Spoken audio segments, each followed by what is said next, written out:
kebesaran-Mu. Ajaib Tuhan, ajaib Tuhan, kami memuji kebesaran-Mu.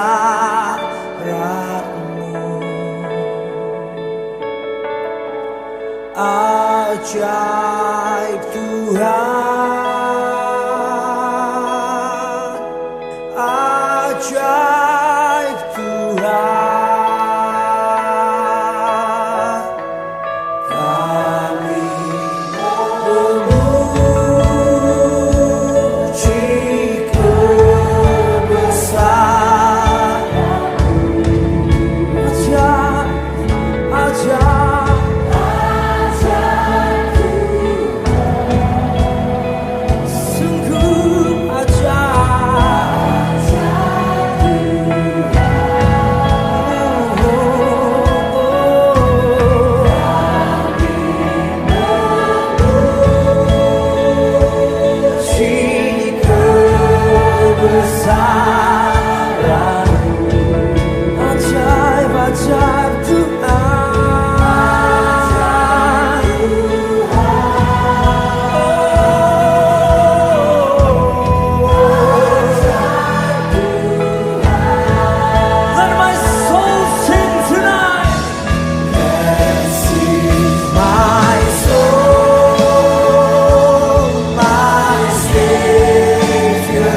Shalom Bapak Ibu dimanapun Anda berada. Berjumpa kembali dengan saya Pendeta Nathan Jurnawan di dalam ibadah live streaming hari ini 8 Agustus 2021. Nah, di belakangan ini masalah virus corona ini masih sangat tinggi. Karena itulah kita masih tetap ibadah itu secara live streaming. Dan saya yakin tidak akan menjadi penghalang dan juga tidak akan mengurangi rasa hormat kita, hikmat kita di dalam beribadah. Nah, kami dari Sinode Gereja Yesus Kristus Allah Esa dengan gereja lokal kami, Jesus Christ Community. Kita akan masuk ke dalam ibadah kita. Sebelum kita mulai, kita akan mendengarkan pujian dan penyembahan yang akan disampaikan oleh Bapak Pendeta Jonathan Prawira. Nah, ada 3 lagu yang akan beliau bawakan. Yang pertama adalah Berjalan di Atas Gelombang. Sungguh kurang lebih 2 tahun ini kita benar-benar seakan berjalan di atas gelombang, berjalan di atas badai yang begitu mengerikan. Dampak dari corona itu sangat-sangat parah. Dalam hal ekonomi, di dalam hal kesehatan, bahkan banyak sudah yang meninggal dunia. Kenapa sih bisa muncul corona? Hari ini secara khusus saya membahas tentang penyebab munculnya corona dengan judul Corona Makin Menggila. Dan yang akan saya sorot pada khotbah hari ini adalah tentang masalah dosa manusia. Karena itu lagu kedua, Sejauh Timur dari Barat, berbicara tentang dosa-dosa kita yang dilemparkan ke dalam laut, dibersihkan di laut. Lagu yang ketiga, Ku Tak Akan Menyerah. Walaupun badai, corona, pandemi corona sudah melanda hampir 2 tahun. Jangan sampai menyerah. Jangan sampai frustrasi.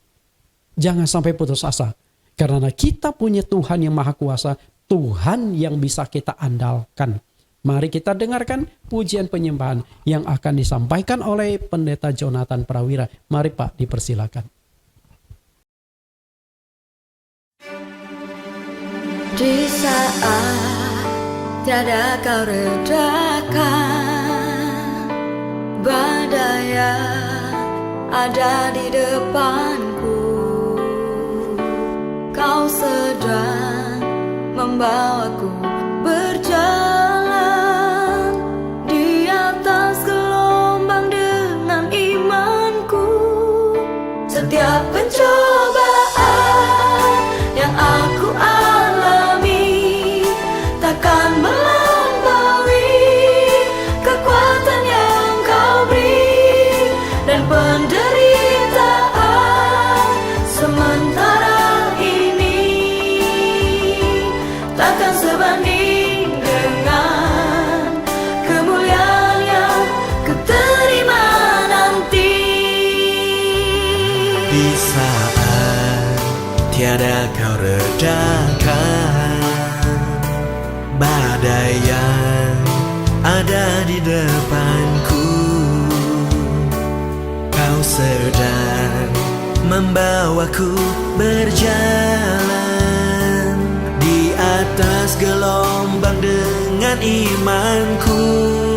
Setiap pencobaan yang aku alami takkan melampaui kekuatan yang kau beri, dan penderitaan sementara ini takkan sebanding dengan kemuliaan yang ku terima nanti.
Sejauh timur dari barat, Engkau membuang dosaku.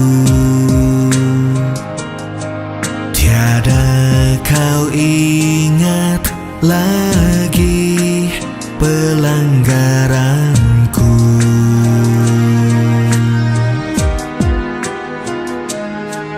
Jauh ke dalam tubir laut, kau melemparkan dosaku. Tiada kau perhitungkan kesalahanku. Betapa besar kasih pengampunan-Mu, Tuhan. Tak kau pandang hina hati yang hancur.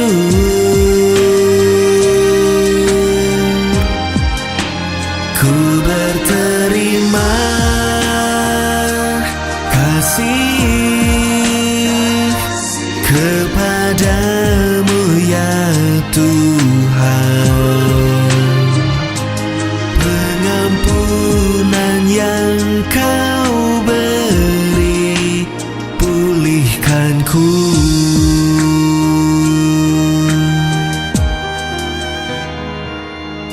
Jauh ke dalam tubir laut, kau melemparkan dosaku. Tiada kau perhitungkan kesalahanku. Betapa besar kasih pengampunan-Mu, Tuhan. Tak kau pandang hina hati yang hancur.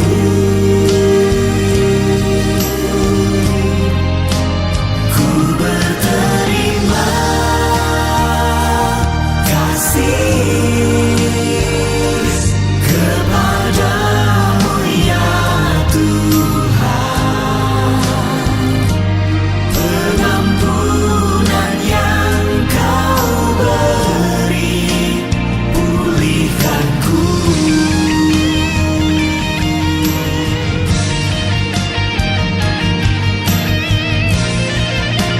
Betapa besar kasih pengampunan-Mu, Tuhan. Tak kau pandang hina hati yang hancur.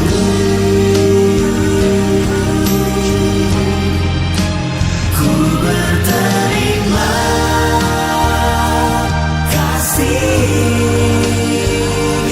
kepadamu ya Tuhan. Pengampunan yang kau beri, pulihkanku.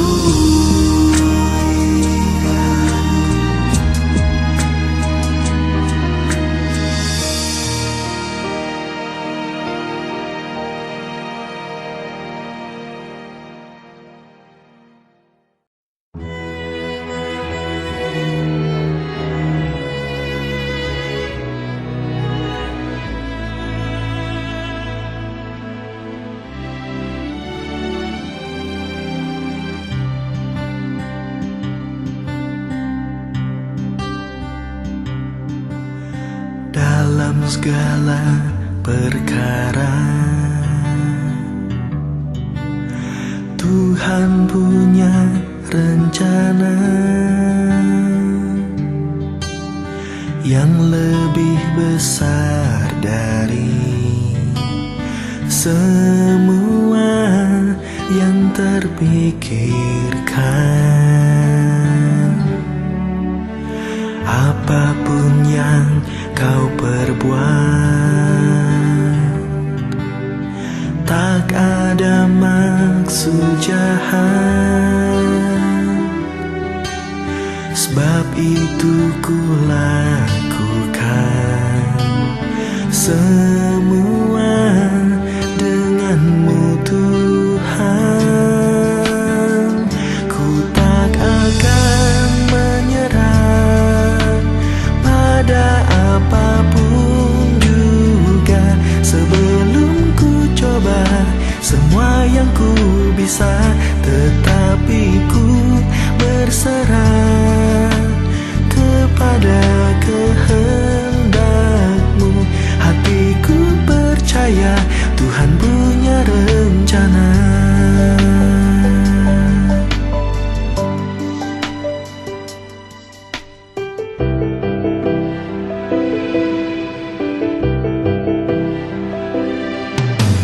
Dalam segala perkara Tuhan punya rencana yang lebih besar dari semua yang terpikirkan. Apapun yang kau perbuat, tak ada maksud jahat. Sebab itu ku lakukan semua denganmu Tuhan. Ku tak akan menyerah pada apapun juga, sebelum ku coba semua yang ku bisa, tetapi ku berserah kepada kehendak-Mu. Hatiku percaya Tuhan punya rencana.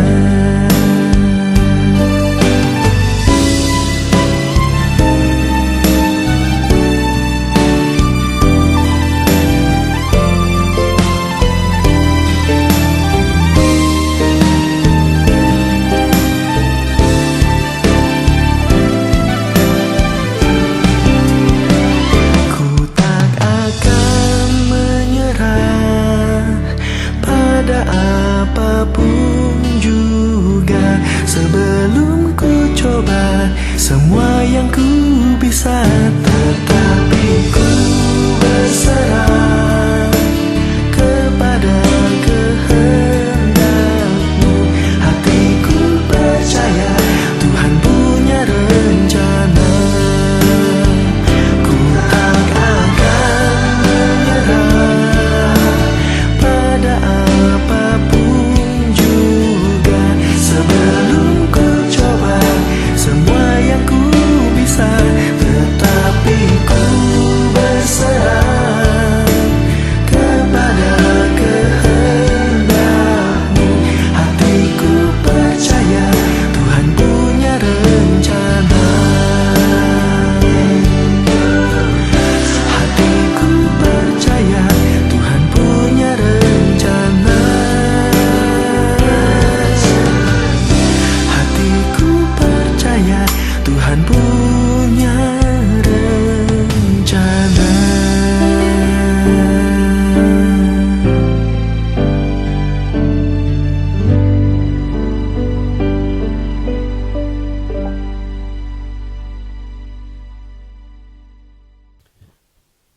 Kita sudah mendengarkan pujian penyembahan yang dibawakan langsung oleh pencipta lagunya. Beliau adalah seorang komponis yang sangat kreatif dan juga sangat produktif.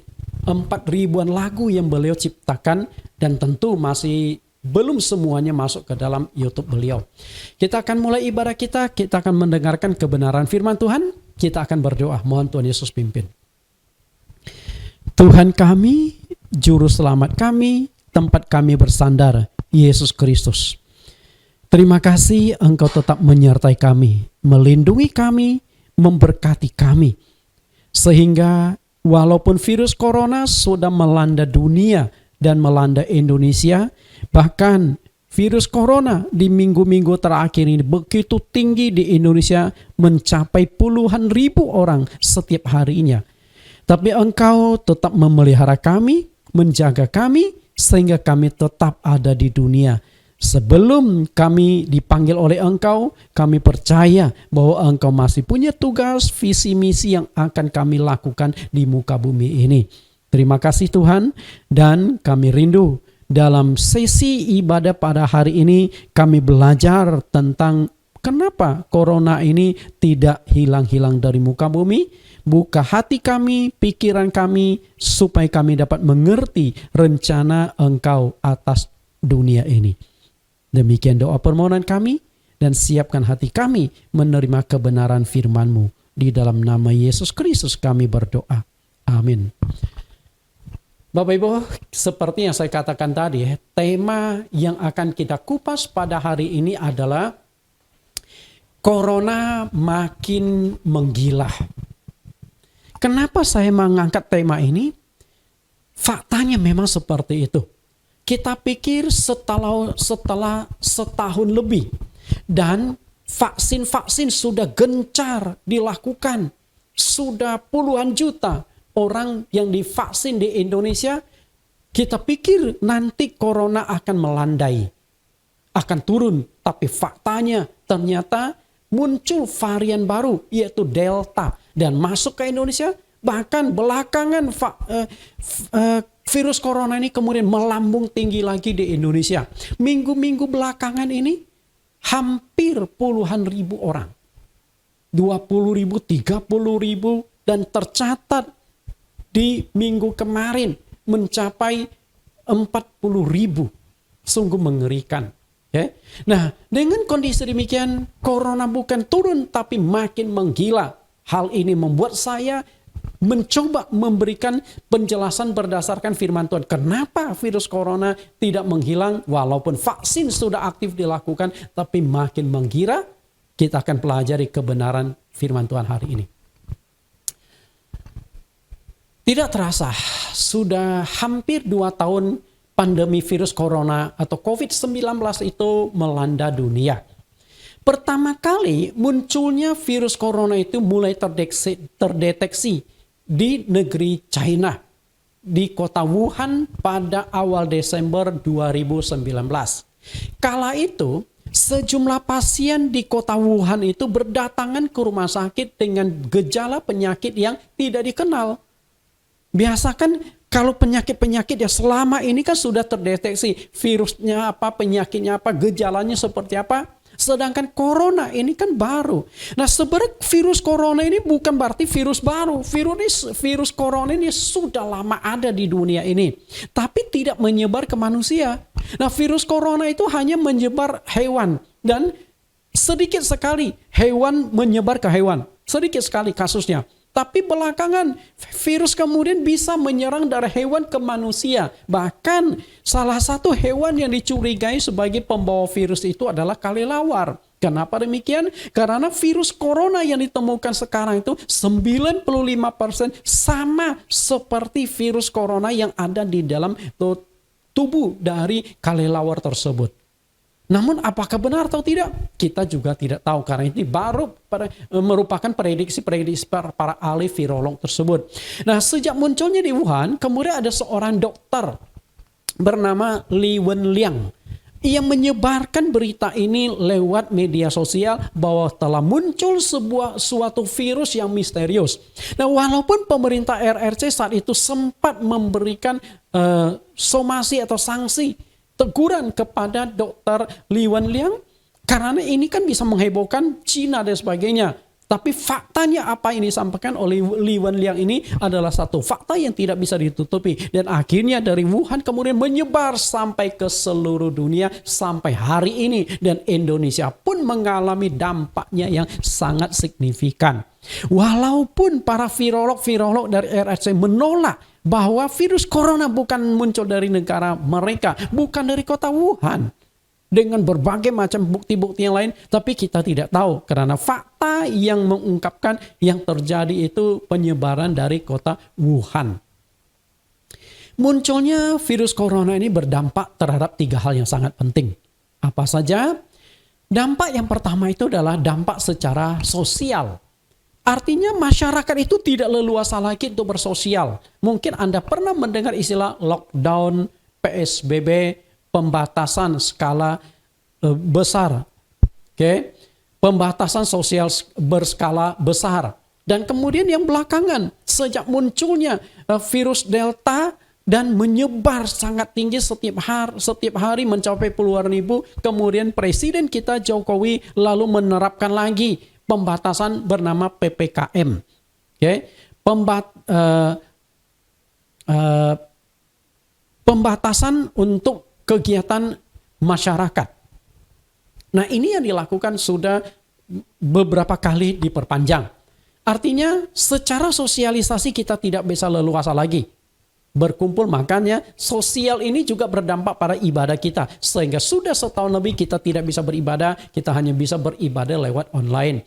Dampak yang kedua itu adalah secara ekonomi. Setiap orang ketika kena virus corona bukan sedikit uang yang harus dikeluarkan untuk pengobatan. Masih untunglah selama ini pemerintah masih menangani virus corona dengan anggaran pemerintah. Sehingga kalau Anda kena virus corona masuk rumah sakit Anda dibayari. Pemerintah, saya katakan Indonesia sungguh luar biasa menolong rakyatnya. Tapi bagi mereka yang tidak berobat ke rumah sakit, mau tidak mau kan harus biaya sendiri. Contohnya adalah saya. Saya juga sudah pernah kena virus corona di bulan Desember 2020. Saya mendapatkan penularan dari jemaat saya sendiri. Ya, pendeta itu susah menghindari yang namanya virus corona karena pelayanan-pelayanan. Nah, saya saat itu isolasi mandiri. Dan biaya yang saya keluarkan baik untuk obat, kemudian untuk oksigen dan macam-macam mencapai kurang lebih 40 juta. Biaya sendiri tidak ditanggung oleh pemerintah. Karena ya memang nggak dirawat di rumah sakit. Kemudian yang ketiga adalah dampak dalam hal kesehatan. Ketika engkau kena virus corona dan saya ini ada penyakit komorbid, yaitu asma turunan dari orang tua saya, dari mama saya. Jadi ketika kena virus corona itu susah sekali bernapas. Bahkan maaf kata nih, hampir lewat tuh satu malam. Ya. Mungkin saya pikir, waduh sudah waktunya. Ya sudah, kalau waktunya Tuhan mau panggil ya sudahlah. Karena kalau nggak mati sekarang pun nanti juga mati. Masalah adalah sudah siap belum untuk mati, itu saja. Ya. Nah, malam itu saya merasa susah sekali bernapas. Jadi kalau bernapas itu dalam sentimeter, 100 cm, saya itu hanya bisa main antara 10 sampai 15 cm. Ngap-ngapan. Saya pikir pasti lewat nih. Okay. Akhirnya kebetulan sudah 2 malam saya tidak bisa tidur. Saya agak susah tidur. Sehingga saya dapat obat tidur dari dokter. Dokter suruh minum 1 tablet waktu sebelum tidur. Saya minum 2 tablet karena memang sudah 2 malam tidak bisa tidur. Akhirnya saya napas setengah 10 sampai 15 cm. Ya saudara, Tuhan mau lewat-lewatlah. Setelah minum saya ngantuk. Setelah itu tertidur. Sampai besok pagi, masih hidup tuh. Okay? Bahkan sekarang napasnya sudah mungkin di atas 25 cm. Artinya sudah lebih baik. Nah, pelan-pelan kemudian angsur sembuh sampai hari ini. Jadi yang namanya orang kena sakit virus corona itu berat. Banyak yang meninggal. Dari itu yang paling ditakuti orang dari virus corona itu adalah kematian. Bukan 1-2 orang yang sudah meninggal, sudah banyak yang meninggal.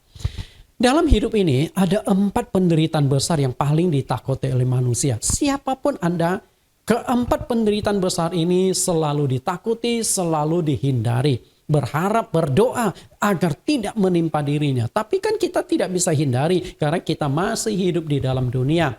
Dan 4 penderitaan besar itu apa? Yang pertama adalah kemiskinan. Orang takut. miskin. Karena miskin itu identik dengan penderitaan. Yang kedua, penyakit. Yang ketiga, menjadi tua. Dan yang keempat adalah kematian. Jadi keempat peristiwa besar atau 4 penderitaan itu paling ditakuti oleh orang. Dan Anda tahu dari 4 penderitaan yang ditakuti oleh manusia, ada 3 penderitaan itu ternyata didominasi oleh virus corona. Nah, virus corona bisa menyebabkan kemiskinan karena Anda tidak leluasa bekerja. Banyak perusahaan yang tutup. Bahkan mungkin Anda kena PHK karena pabrik atau perusahaan atau kantor di mana Anda bekerja ternyata bangkrut. Okay. Lalu penyakit. Berapa banyak uang yang bisa dihabiskan lewat penyakit dan engkau menderita. Kemudian kematian itu akhirnya yang terjadi kalau kita tidak bisa lewat dari virus corona. Dalam hal pembiayaan, para ekonom dan WHO menyatakan bahwa pandemi virus corona ini akan menjadi wabah yang paling mahal di dunia untuk abad ini. Menjadi paling mahal. Jadi sepanjang abad ini yang paling parah. Sudah ribuan triliun dolar. Okay? Bukan triliun rupiah. Triliun ribu dolar. Ribuan triliun dolar. Yang dihabiskan untuk menangani, mengobati, menginjeksi ekonomi rakyat akibat virus corona ini. Wah, luar biasa ya. Nah, jika semua uang-uang yang dikeluarkan untuk menangani virus corona di dunia ini dipakai untuk membantu negara miskin, mereka sudah banyak yang berhasil diatasi masalah ekonomi mereka. Tapi gara-gara virus corona, uang itu terbakar demi keselamatan rakyatnya, demi kelangsungan hidup dari rakyat negara tersebut. Lalu bagaimana dengan Indonesia? Oke, bagaimana dengan Indonesia? Kalau di seluruh dunia mencapai ribuan triliun dolar, lalu Indonesia berapa besar biaya yang sudah dikeluarkan oleh pemerintah untuk menangani virus corona? Saya coba cari informasi di Google dan saya menemukan untuk menangani COVID-19 pemerintah Indonesia sampai Juni 2021 telah menggelontorkan dana mencapai 4,2% dari total PDB, yaitu pendapatan domestik bruto, atau setara dengan 695,2 triliun. Kebayang nggak Bapak Ibu? Berapa banyak? 695 triliun. Oh, itu bukan duit kecil Bapak Ibu. Itu bukan uang biasa. Dari uang 695,2 triliun ini, hampir 700 triliun ini kalau dimanfaatkan untuk membangun proyek-proyek, membangun perusahaan, menciptakan lapangan kerja, Anda tahu berapa banyak tenaga-tenaga yang bisa diserap untuk Indonesia? Mungkin Indonesia sudah bagus sekali kondisi ekonomi, pengentasan kemiskinan. Namun sayang sekali, dana hampir 700 triliun ini habis terbakar hanya untuk menangani virus corona 1 tahunan itu. Jadi uang itu mengalir bagaikan air. Keluar lagi. Karena ada pengobatan lah, kemudian ada pemakaman lah. Kemudian pemerintah harus membantu ekonomi rakyat lah dengan tunjangan lah, dengan bantuan subsidi dan sebagainya. Jadi 700 triliun itu bukan angka kecil Bapak Ibu. Kalau menciptakan lapangan usaha sudah banyak yang tertolong. Dan mungkin Anda pernah lihat gambar yang satu ini Bapak Ibu. Gambar ya kelihatan mirip dengan pentagram ya. Nah, ini adalah rancangan ibu kota negara yang ada di Kalimantan. Dan Anda tahu, padahal target yang akan dilakukan pemerintahan Jokowi selama beliau memerintah sebagai presiden adalah memindahkan ibu kota Jakarta ke Kalimantan. Lahannya sudah dipersiapkan, tinggal eksekusi. Okay? Dan berapa besar biaya yang digunakan untuk proyek, mega proyek ini? Ternyata hanya 466 triliun. Okay? 466 triliun. Sedangkan untuk menangani virus corona, uang terbakar untuk virus-virus yang kecil begini 700 triliun. Maka sampai saat ini pemerintah belum bisa melakukan pemindahan ibu kota. Saya yakin kalau virus corona tidak pernah muncul di Indonesia, tidak pernah muncul di muka bumi, pemerintah sudah melakukan pemindahan ibu kota ke Kalimantan. Dan apakah pemerintahan Jokowi masih punya kesempatan, punya dana untuk memindahkan ibu kota? Kita tidak tahu. Karena masa jabatan beliau sampai 2024. Mudah-mudahan setelah virus mulai turun, ekonomi Indonesia masih baik, beliau bisa laksanakan untuk pemindahan ibu kota tersebut.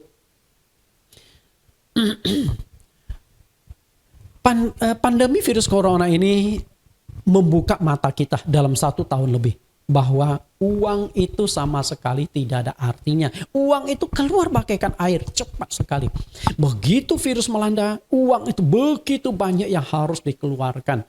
Bapak Ibu, banyak orang-orang kaya yang awalnya mereka lancar, tapi usahanya satu demi satu tumbang, satu demi satu bangkrut. Karena usaha pabrik tidak bisa bekerja, sementara karyawan harus dibayar honor, kecuali PHK. Kalau PHK, Anda kan mau tidak mau dinyatakan bangkrut.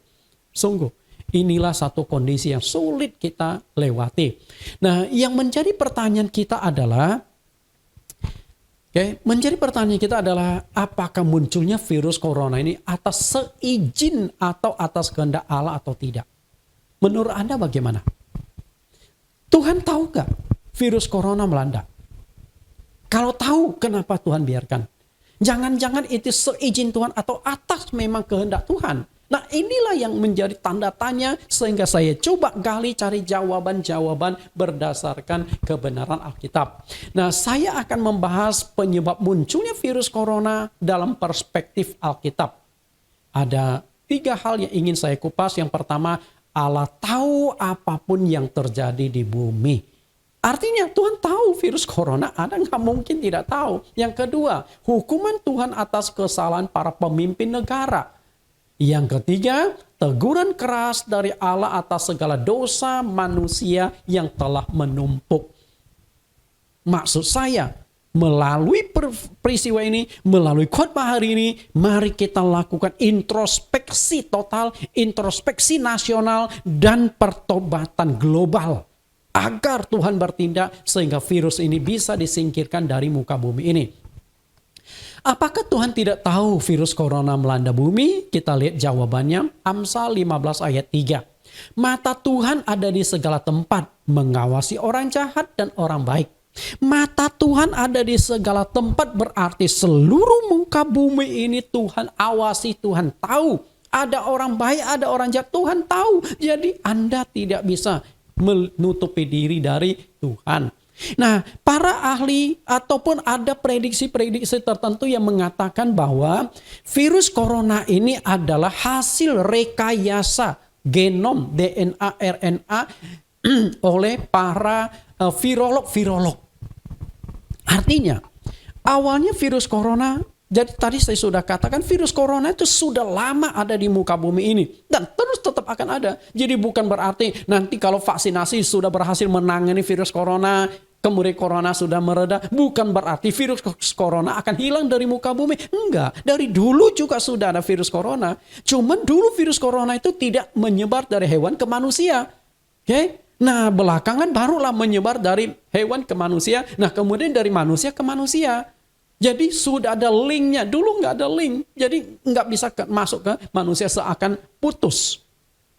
Nah, para ahli mengatakan itu kemungkinan adalah hasil rekayasa. Karena virusnya itu direkayasa, genomnya direkayasa, DNA-nya, sehingga memiliki daya tembus yang lebih tinggi sehingga bisa menembus manusia dan penyebaran ke manusia. Apakah betul atau tidak? Tapi satu hal, Tuhan juga tahu kok. Andai kata virus corona ini ciptaan dari virolog, Anda tidak bisa hilang, Anda tidak bisa lepas tangan begitu saja. Ada tuntutan dari Tuhan. Mungkin waktu penghakiman Anda akan menghadapi sanksi yang sangat berat, siksaan yang sangat berat. Kalau betul Anda sengaja menciptakan virus ini. Atau sengaja menciptakan virus ini sebagai perang biologi, tapi tidak hati-hati bocor keluar. Tuhan tahu. Amsal 5:21. Karena segala jalan orang terbuka di depan mata Tuhan dan segala langkah orang diawasinya. Nah, kalaupun virolog menciptakan virus ini kemudian menyebar, Tuhan tahu. Kenapa Tuhan biarkan? Nah, jangan-jangan ini memang seizin Tuhan. Tapi walaupun seizin Tuhan bukan berarti para virolog yang menciptakan virus corona ini bebas dari hukuman. Tidak. Sama seperti ini begini loh. Yudas mengkhianati Yesus, menjual Yesus. Memang di Alkitab Perjanjian Lama sudah dinubuatkan ada salah satu orang dekat yang akan mengkhianati Yesus. Walaupun tidak dinubuatkan itu akan terjadi pada Yudas. Nah, dengan kata lain sebenarnya tanpa disadari Yudas menggenapi nubuat. Tapi apakah Yudas bebas dari hukuman? Tidak juga. Pasti kena hukuman juga Yudas Iskariot. Nah, itu perbannya seperti itu. Nah, lebih jauh Raja Daud melukiskan kemahatauan Allah. Seperti apa? Mazmur 139 ayat 2 sampai ayat 6. Engkau mengetahui kalau aku duduk atau berdiri. Engkau mengerti pikiranku dari jauh. Engkau memeriksa aku dan berbaring. Segala jalanku kau maklumi. Sebab sebelum lidahku mengeluarkan perkataan, sesungguhnya semuanya telah kau ketahui ya Tuhan. Dari belakang dan dari depan engkau mengurung aku dan engkau menaruh tanganmu ke atasku. Terlalu ajaib bagiku pengetahuan itu, terlalu tinggi, tidak sanggup aku mencapainya. Di kalimat terakhir Daud berkata, terlalu ajaib pengetahuan itu, terlalu tinggi, aku tidak sanggup mencapainya. Nah, apa yang dimaksud dengan terlalu tinggi yang tidak terpikirkan oleh Daud, yaitu kemahatauan Allah. Allah Maha Tahu, oke? Nah, dari mana Allah Maha Tahu? Bayangkan, pikiran saja Tuhan tahu kok.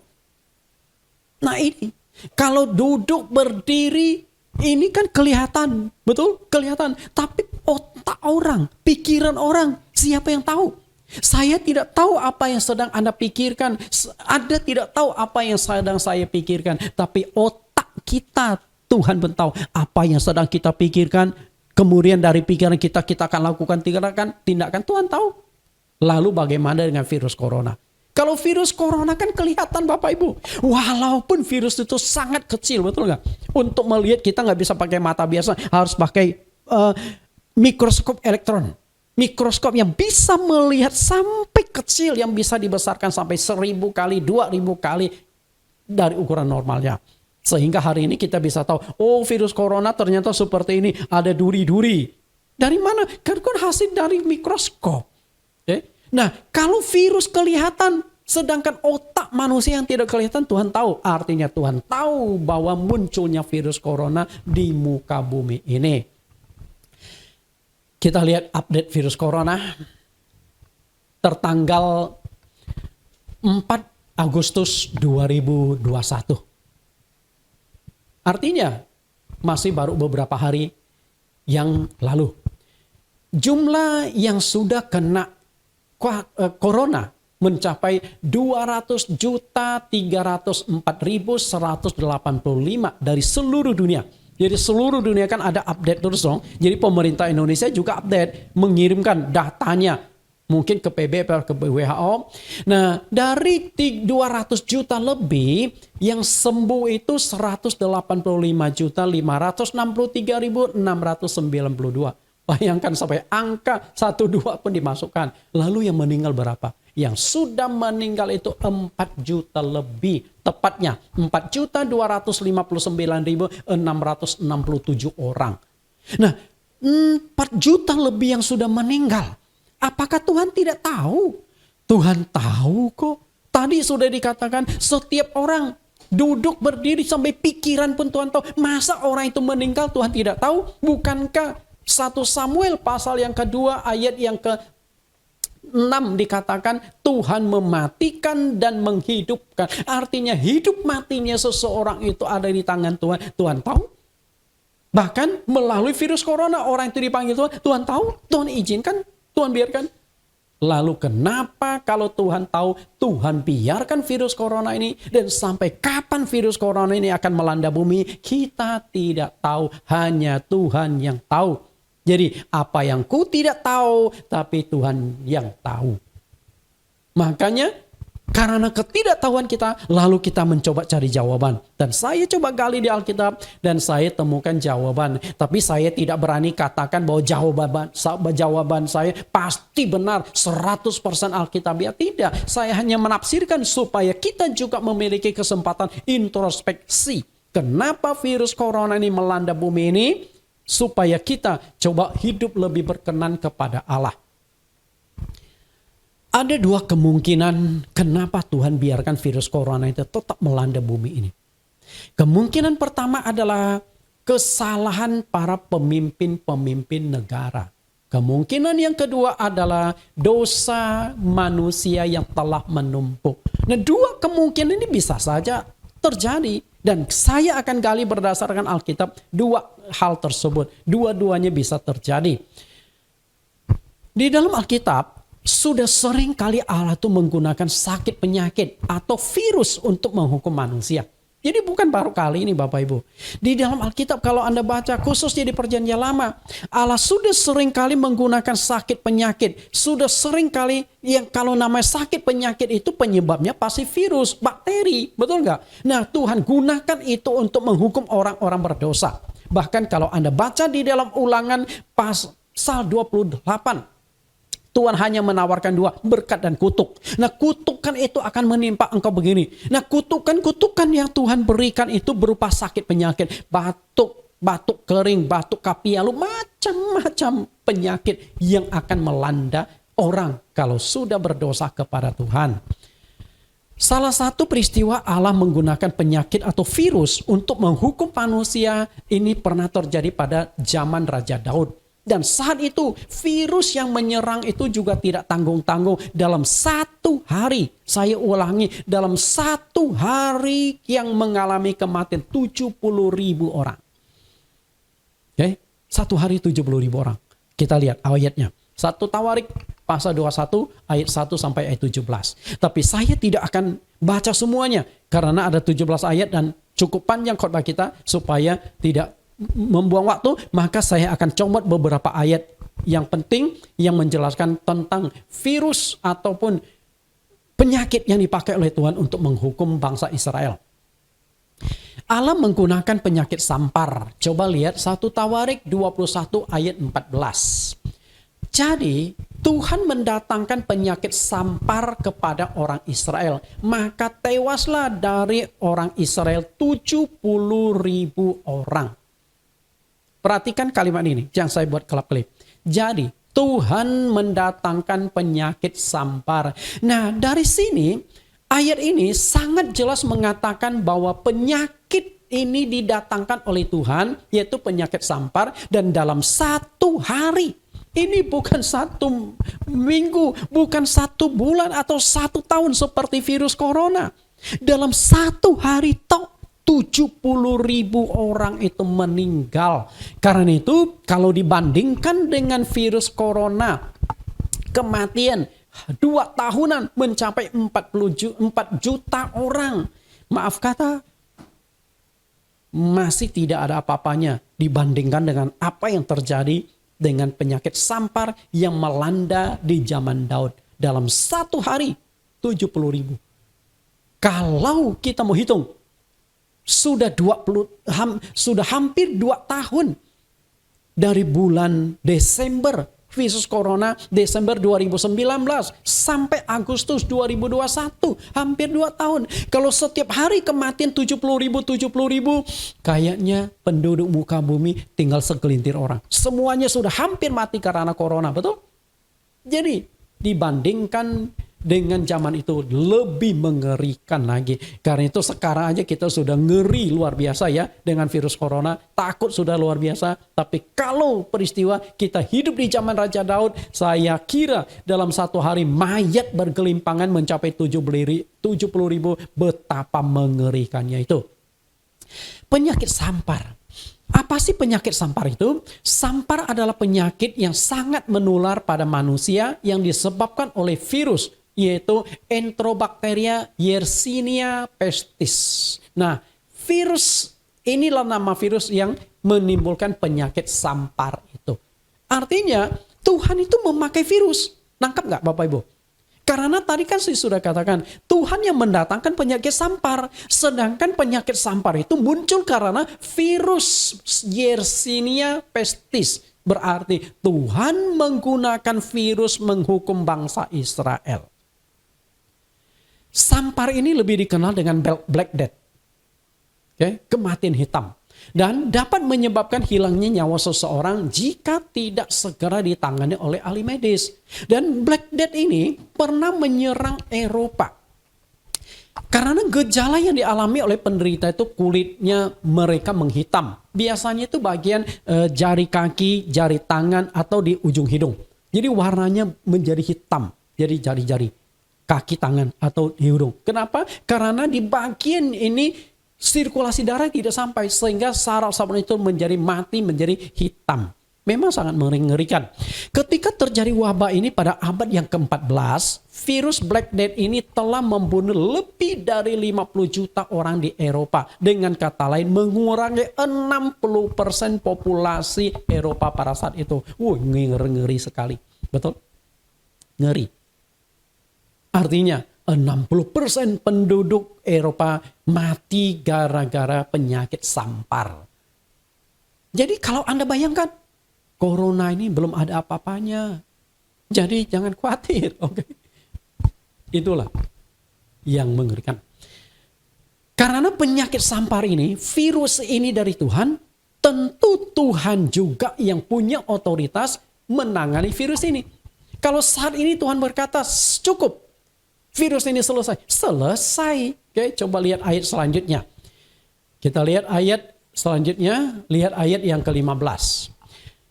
Pula Allah mengutus malaikat ke Yerusalem untuk memusnahkannya. Dan ketika hendak memusnahkannya, maka Tuhan melihatnya. Lalu menyesallah ia karena malapetaka yang hendak didatangkannya itu. Lalu berfirmanlah ia kepada malaikat pemusnah, cukup, turunkanlah sekarang tanganmu itu. Pada waktu itu malaikat Tuhan itu sedang berdiri dekat tempat pengirikan ornan orang Yebus. Tadi saya katakan kalau virus ini dari Tuhan maka Tuhan punya otoritas menghentikan. Dan faktanya memang terjadi. Tuhan sudah rencanakan malaikat diutus ke kota Yerusalem. Dan kalau saat itu Tuhan tidak berkata cukup kepada malaikat itu. Anda tahu enggak? Kematian bukan 70.000 orang, tetapi mungkin mencapai ratusan ribu orang. Demikian pula, hari ini kalau Tuhan berkata cukup kepada virus corona, selesailah virus corona. Tapi mengapa Tuhan sampai hari ini tidak berkata cukup kepada pandemi ini, dan sampai kapan pandemi ini akan selesai, kita tidak tahu. Karena itulah, Tuhan menghendaki kita melakukan pertobatan massal, pertobatan yang sungguh-sungguh. Karena menurut saya, salah satu penyebab munculnya virus corona yang melanda dunia saat ini adalah dosa manusia, dosa para pemimpin-pemimpin. Sama seperti orang Niniwe. Tuhan sudah merancangkan kota Niniwe untuk dihancurkan, ditunggang-balikan. Karena itulah dia utus seorang nabinya bernama Yunus. Yunus, kamu pergi ke Niniwe. Dan Yunus awalnya memang tidak mau. Karena dia tahu Niniwe itu pantas untuk dihukum oleh Tuhan. Karena Niniwe itu seringkali menyerang bangsa Israel. Tapi setelah diingatkan oleh Yunus, dalam waktu dekat Tuhan akan tunggang-balikan kota Niniwe. Kemudian terjadi pertobatan massal. Raja turun dari tata, pejabat-pejabat turun dari tata. Kemudian rakyat kemudian semuanya berkabung, berdoa, berpuasa. Mohon pengampunan. Bahkan hewan-hewan pun disuruh puasa. Dan Tuhan melihat, wah ternyata mereka lakukan pertobatan nasional. Pertobatan global. Dan akhirnya Tuhan mencabut kembali rencananya memusnahkan kota Niniwe. Nah demikian pula hari ini. Tuhan gampang kok mencabut virus corona itu. Karena virus juga ada di bawah kendali Tuhan. Sama seperti zaman Daud. Menggunakan virus dari penyakit sampar ini untuk membunuh bangsa Israel. Berarti hari ini Tuhan mudah sekali mencabut virus corona. Singkirkan dari muka bumi. Atau virus corona tidak aktif lagi. Mudah. Hanya sepatah kata saja Tuhan berkata. Tapi kenapa Tuhan tidak lakukan itu? Karena pertobatan itu belum dilihat oleh Tuhan. Pertobatan global itu perlu dilakukan. Nah, sebenarnya apa yang menjadi penyebabnya sehingga Tuhan begitu murka di zaman Raja Daud? Sehingga dalam satu hari membunuh 70.000 umat pilihan. Kenapa ya? Setelah saya gali, setelah saya selidiki, ternyata penyebabnya adalah kesalahan Raja Daud sebagai pemimpin umat Israel.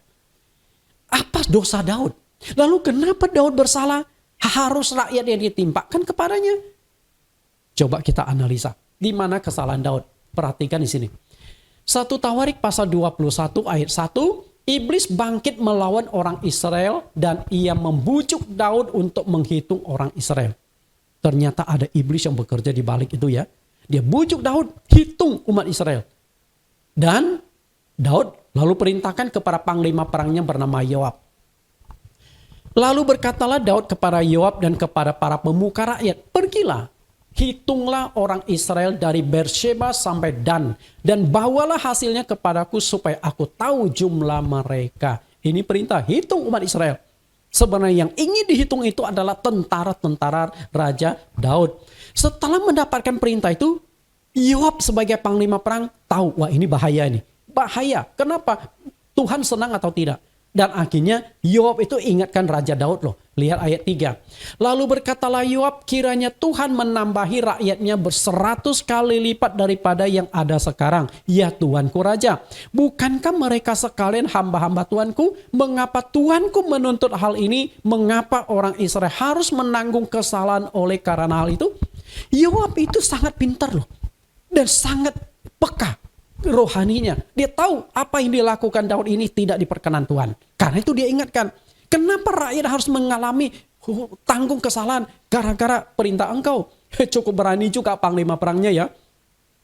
Karena dia sudah ingatkan, hati-hati kalau menghitung pasti bahaya loh. Nanti rakyat akan menanggung. Pada itu belum terjadi. Tapi Yoab itu sudah bisa berprediksi. Kalau dia tetap lakukan ini, raja tetap tidak menarik perintahnya, rakyat akan menanggung akibatnya. Ternyata Daud tetap berkeras. Pokoknya lu hitung, jangan banyak ngomong. Ya udah, terpaksa, sangat terpaksa Yoab melaksanakan perintah dari Raja Daud. Yang menjadi pertanyaan kita begini, apa sih salahnya menghitung umat Israel? Semacam sensus? Bukankah di Alkitab, khususnya di kitab Keluaran, sebelum bangsa Israel keluar dari Mesir, Tuhan juga pernah perintahkan hitung bangsa Israel. Betul nggak? Lalu salahnya di mana menghitung orang Israel? Masalahnya adalah ini bukan perintah Tuhan. Jadi kalau Tuhan tidak perintahkan, jangan kutak-katik bangsa Israel. Kalau Tuhan tidak perintahkan, jangan merasa pintar, jangan merasa hebat. Kenapa demikian? Karena setelah penghitungan jumlah umat Israel itu akan membangkitkan kesombongan Raja Daud dan membangkitkan kesombongan bangsa Israel. Sehingga setelah mereka tahu jumlah mereka yang begitu besar, mereka akhirnya merasa, oh negara kami sudah kuat, tentara kami sudah hebat. Kami tidak perlu bersandar kepada Tuhan lagi. Nah itu yang paling Tuhan benci. Mereka mulai berpaling kepada Tuhan. Tangkap gak? Jadi permasalahan itu bukan masalah menghitungnya, tapi kesombongan yang akan muncul. Sehingga mereka tidak sungguh-sungguh lagi bersandar kepada Tuhan. Nah itu yang Tuhan mau hajar. Jadi kesalahan pemimpin dampaknya kepada rakyat. Dan betul, akhirnya yang ditakutkan terjadi. Yang ditakutkan terjadi, hasil penghitungan ternyata jumlah tentara Israel itu sangat menakjubkan di zaman Daud. Menakjubkan. Berapa banyak? Kita lihat hasil penghitungannya. Ayat 5. Lalu Yoab memberitahukan kepada Daud hasil pendaftaran rakyat. Di antara seluruh orang Israel ada 1.100.000 orang yang dapat memegang pedang.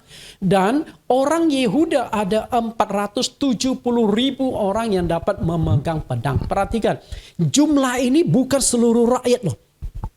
Jumlah ini adalah tentara. Dan seluruh rakyat dari Raja Daud ini berapa puluh juta kita tidak tahu. Yang jelas bangsa Israel itu yang boleh berperang itu adalah yang laki-laki. Dan biasa berumur 20 sampai 50. Artinya di bawah 20 tidak dihitung anak-anak, di atas 50 tidak dihitung, wanita tidak dihitung. Artinya jumlah rakyat Daud itu sudah mencapai puluhan juta. Dan puluhan juta untuk waktu ribuan tahun yang lalu itu satu bangsa yang besar. Bangsa yang besar. Jadi tentara Daud kita lihat. Jumlah total tentara Raja Daud adalah 1.570.000. Satu angka tentara yang luar biasa untuk konteks waktu zaman itu. Maka tidak heran, pasti mereka akan sombong, merasa akan hebat. Dan ketika mereka bisa menang dalam peperangan, mereka akan berkata, oh bukan pertolongan Tuhan, karena memang tentara kami banyak, tentara kami hebat. Itu yang dibenci oleh Tuhan. Nah, saya akan berikan perbandingan Bapak Ibu. Perbandingan 5 negara ekonomi kuat. Data ini saya dapat dari tahun 2020. Ya masih baru lah. Nah, 5 negara ekonomi kuat yang militernya juga kuat di dunia. Supaya kita ada perbandingan. Kalau tentara atau militer Raja Daud 1.570.000. Lalu 5 negara besar ini berapa? Kita lihat dari angka negara yang nomor 5 dulu. Dan nomor negara militer dan anggaran militer. Kenapa anggaran militer saya masukkan? Supaya Anda tahu kekuatan militer sangat tergantung pada ekonomi. Kalau ekonomi tidak ada, bagaimana Anda bisa merekrut militer? Bisa tangkap? Oke, yang pertama Jepang. Jumlah tentara militer Jepang yang aktif tahun 2020 247.160 orang. Dan anggaran biaya 1 tahun 696 triliun. Oh, bukan angka kecil ya. 696 triliun 1 tahun. Lalu yang kedua India. India termasuk satu negara yang penduduknya paling banyak di dunia selain RRC. Nah, jumlah tentara India 1.444.000. Sedangkan anggaran militernya hanya 867 triliun. Kemudian Rusia, jumlah tentaranya 1.013.628, tapi anggaran untuk militernya 682 triliun. Yang keempat, China. Ini China ini. RRC, jumlah tentaranya kayaknya paling banyak ini. 2.183.000. Lalu anggaran militernya 3.368 triliun. Nah, dan yang terakhir kayaknya sampai saat ini belum ada yang bisa mengalahkan bukan jumlah tentaranya, tapi anggaran biayanya. Kita lihat Amerika menempati urutan pertama dengan jumlah tentara 1.400.000. Tapi anggaran biayanya gila-gilaan. Anggaran biaya Amerika 1 tahun 10.660 triliun rupiah. 3 kali lipat daripada RRC. Walaupun jumlah tentara RRC 2 kali lipat lebih besar dari Amerika, tapi anggaran biayanya 3 kali lipat dari RRC. Nah, 5 negara supaya Bapak Ibu sudah gambaran ya. Lalu iseng-iseng saya masukkan Indonesia. Indonesia bagaimana? Perhatikan. Jumlah tentara Indonesia 800.000. Anggarannya 138 triliun dalam 1 tahun. Kecil ya. Nah, dari sini coba kita perbandingkan Raja Daud. Tidak mudah memiliki jumlah tentara yang besar karena anggaran militer juga sangat besar. Nah, Raja Daud atau umat Israel memiliki tentara berjumlah 1.570.000. Kira-kira berapa anggaran biaya yang harus dikeluarkan dari kas negara Raja Daud? Bayangkan nggak? Amerika, oke? Dengan tentara 1.400.000, sedangkan Raja Daud tentara 1.570.000. Itu zaman dulu loh Bapak Ibu. Ribuan tahun yang lalu loh. Itu berarti rakyat Israel itu mencapai puluhan juta. Apakah sampai ratusan juta? Saya tidak tahu. Karena Amerika kan rakyatnya banyak nih. Katakanlah RRC lah. Rakyatnya itu 1,4 miliar sekian. RRC. Sedangkan tentara hanya ada 2 juta. Luar biasa ya. Artinya apa? Saya membuka cakrawala berpikir Anda. Supaya Anda tahu kenapa Tuhan begitu marahnya hanya gara-gara menghitung jumlah orang Israel. Tentara Israel. Karena Tuhan marah. Jangan sampai mereka sombong. Mereka sudah dipimpin keluar dari Mesir menuju tanah. Lalu mereka bertumbuh menjadi besar. Lalu timbul kesombongan. Tidak bersandar kepada Tuhan lagi. Makanya Tuhan basmi. Udah 1 hari gue bunuh 70.000. Mau apa lu? Besoknya gue bunuh 70.000 lagi. Kalau 2 tahun seperti virus corona, bangsa Israel sudah habis semua. Bisa nangkap gak? Karena itu virus corona, virus SARS itu dari Tuhan. Tuhan yang kendalikan virus itu untuk menghukum Raja Daud dan juga menghukum bangsa Israel. Nah, dari sini kita bisa menarik satu kesimpulan Bapak Ibu. Kesimpulannya apa? Ketika Daud perintahkan menghitung jumlah rakyat Israel, Panglima perangnya itu sudah ingatkan kepada Daud, resiko bisa membangkitkan murka Tuhan. Tapi apakah Daud itu dengar? Coba lihat kembali di ayat yang ketiga ini. Yoab sudah ingatkan. Okay? Perhatikan kalimat terakhir. Mengapa orang Israel harus menanggung kesalahan oleh karena hal itu? Kenapa dihitung? Nanti Tuhan murka loh. Tapi Daud tidak mau tahu. Ayat 4. Namun titah raja itu terpaksa diikuti oleh Yoab. Maka pergilah Yoab menjelajah seluruh Israel, kemudian kembalilah ke Yerusalem, memberikan laporan kepada Raja Daud. Dan jumlah tentaranya 1,570.000. Itu tentara yang sangat besar. Di negara yang sudah canggih, sudah hebat sekarang aja, kalah dengan tentara Raja Daud loh. Anda kepikir nggak? Wah, saya katakan tentara besar, ekonomi kuat. Itulah zaman Raja Daud. Nah, itu bisa memicu kesombongan mereka. Dan benar saja yang dikhawatirkan oleh Panglima Perang Yoab. Setelah selesai menghitung, dilaporkan. Dan Yoab itu ketika menghitung, ternyata dia mengkhususkan orang Lewi dan orang Benjamin. Kenapa demikian? Karena orang Benjamin ini sangat istimewa di mata Tuhan. Keturunan Daud. Dan juga orang Lewi. Karena orang Lewi ini dikhususkan satu suku ini untuk memimpin ibadah. Kalau ini pun ikut korban, siapa yang akan urus ibadah? Korban-korban. Makanya ini nggak dihitung oleh Yoab. Ternyata Yoab taktiknya juga pintar. Dia tahu resiko, lalu dia lindungi dua suku ini. Tidak dihitung. Dan benar saja terjadi. Lihat ayat 7. Hal itu jahat di mata Allah. Sebab itu dihajarnya orang Israel. Bayangkan 1 hari 70.000. Nah, dari penjelasan dari semikian, lalu saya akan koneksikan dengan corona hari ini. Bahwa kesalahan pemimpin itu berdampak kepada seluruh rakyat. Dari 70.000 umat pilihan yang mati karena sampar itu, apakah orang itu semua jahat? 70.000 satu hari mati, apakah itu orang jahat semua? Enggak. Mereka tuh banyak orang baik. Mereka juga nggak tahu babi bu, nggak tahu apa-apa. Tahu-tahu saja mati kena penyakit, mati kena sampar, mati kena virus. Dan virus yang bekerja saat itu juga ganas. Kalau corona mungkin Anda masih butuh 1 minggu baru menghembuskan napas terakhir. Tapi ini dalam 1 hari langsung mati. Mungkin virus itu masuk ke tenggorokan, mencekik sehingga Anda tidak bisa bernapas. Langsung masuk ke paru-paru. Ganasnya luar biasa. Jadi kalau dibandingkan corona belum ada apa-apanya. Tapi saya ingin mengajak Bapak Ibu merenungkan bahwa kesalahan pemimpin bisa berdampak kepada rakyat. Nah, apakah mereka tahu bahwa mereka itu adalah korban kesalahan Raja Daud? Mereka tidak tahu. Kalau mereka tahu mungkin ramai-ramai mau kudeta. Bayangkan Jokowi yang sudah jadi presiden begitu bagus, nangani COVID sudah bagus, ini pun masih nggak puas rakyat itu, masih mau singkirkan Jokowi, mau buat demo sampai Jokowi turun dengan istilah endgame. Apa-apaan itu, betul nggak? Sedangkan ini kesalahan benar-benar salahnya Raja Daud. Sedangkan corona kan bukan salah Jokowi, dia sudah mati-matian bekerja. Bapak Ibu yang saya kasihi, dari sini kita bisa tarik kesimpulan bahwa kesalahan pemimpin negara dalam mengambil keputusan, rakyat yang menjadi korbannya. Tentu yang saya maksudkan di sini, saya tidak menyalahkan pemerintah Indonesia. Yang saya sorot itu adalah pemerintahan dunia. Jadi jangan salah tangkap saya ya. Salah tangkap maksud saya. Lalu saya diadukan, oh Pak Nathan melakukan serangan kepada pemerintah. Tidak. Itu global. Kita lihat masalahnya begini. LGBT. Saya ingin sorot, ini dosa yang sangat serius.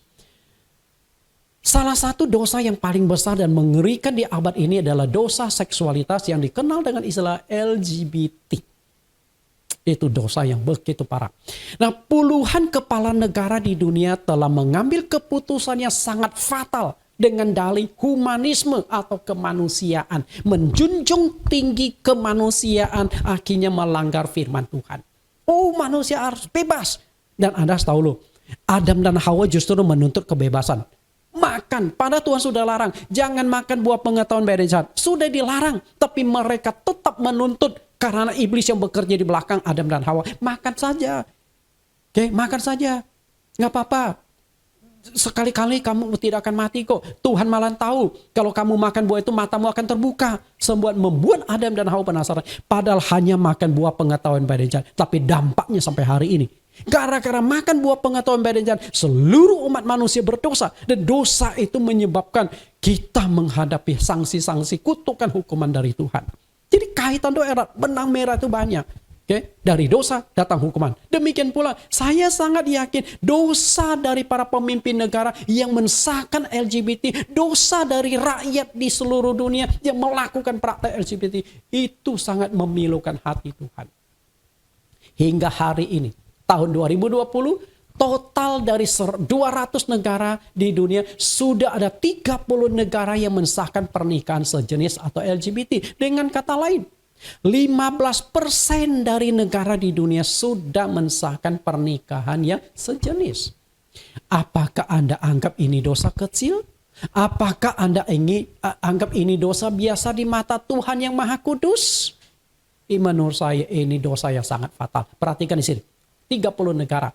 Ada Belanda, Belgia, Spanyol, Kanada, Amerika, Afrika Selatan, Norwegia, Swedia, Meksiko, Portugal, Islandia, Argentina, Denmark, Inggris, Brazil, Uruguay, kemudian Selandia Baru, Prancis, Skotlandia, Luxembourg, Finlandia, Irlandia, Greenland, Amerika Serikat, Kolombia, Australia, Jerman, Malta, Austria, Ekuador, dan terakhir Taiwan di tahun 2019.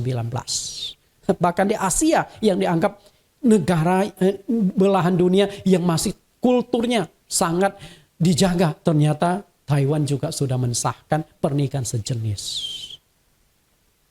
Apakah 30 kepala negara di dunia yang sudah mensahkan undang-undang perkawinan sejenis Anda anggap sebagai kesalahan kecil, dosa kecil? Apakah itu Anda yakin dosa kecil?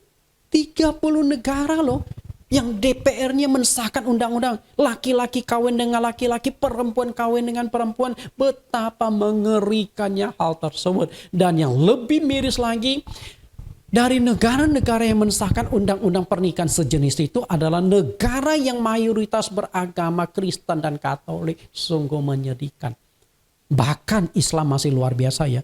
Indonesia masih untunglah didominasi oleh umat Islam. Sehingga mereka menentang. Bayangkan kalau Indonesia bukan negara Islam, saya yakin mungkin juga gol sebagai negara yang bebas melakukan perkawinan sejenis. Karena sempat saat itu ada isu akan digodok juga oleh DPR. Wah, sungguh mengerikan Bapak Ibu. Nah, hanya dari masyarakat ekonomi Eropa, MEE, ada 27 negara yang tergabung dalam masyarakat ekonomi Eropa. 13 negara itu mensahkan LGBT. Nah, ini yang saya kasih tanda merah, itu adalah masyarakat ekonomi Eropa. Dari 27 negara. Dan mereka itu banyak yang Kristen, banyak yang Katolik. Kenapa ya? Pemimpin-pemimpin Kristen, pemimpin-pemimpin Katolik. Misalnya Amerika, Presiden Amerika bisa sampai mengesahkan undang-undang pernikahan sejenis. Bukankah itu sudah terang-terangan menentang Tuhan? Terang-terangan melawan firman Tuhan? Enggak heran. Maka Amerika itu babak belur mengalami virus corona yang sangat-sangat parah. Kenapa demikian? Karena Amerika itu polisi dunia. Dan menjadi patokan. Ketika Amerika gol, negara-negara lain pasti ikut-ikutan. Itu bahaya sekali Bapak Ibu. Dan LGBT itu akhirnya juga masuk ke dalam gereja. Hamba Tuhan terbagi menjadi dua kelompok, ada yang pro dan ada yang kontra. Walaupun masih banyak hamba Tuhan yang kontra terhadap LGBT, tapi sudah banyak hamba Tuhan yang pro. Bahkan sudah juga banyak hamba Tuhan yang akhirnya juga hamba Tuhan gay. Kalau Anda pernah dengar